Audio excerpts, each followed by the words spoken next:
我哋呢一集咧特別講下智慧嘅智，因為咧智慧要做出嚟，要去實踐，先至有成熟嘅可能。嗱，古人呢個智慧嘅智字咧就唔同我哋而家個智慧係日字，點解係口字咧下低？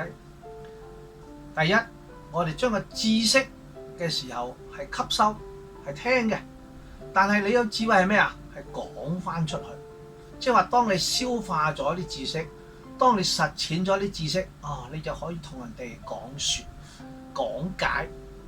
嗱，咁先係真正嘅智慧喎。因為如果只係知識聽過嘅咧，嗰啲只係紙上談兵。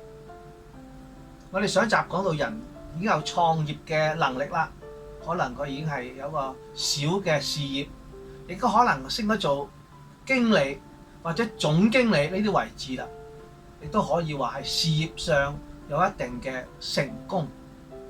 咁但係我哋開始調翻轉頭諗下，我哋點樣為之真正嘅智慧咧？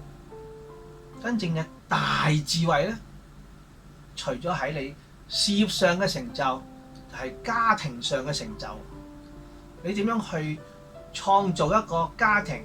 呢個家庭係更加成熟咧？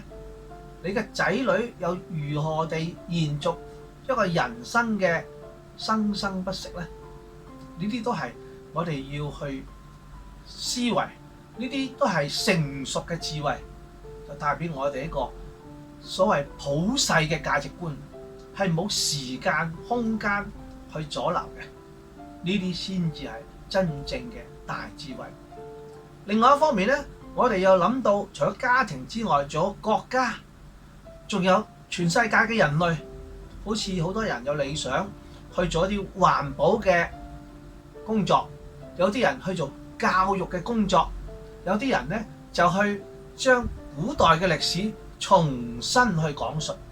嗱，呢啲都係可能佢喺事業上成功之後，亦都想喺文化上、道德上有另外一個智慧嘅發展。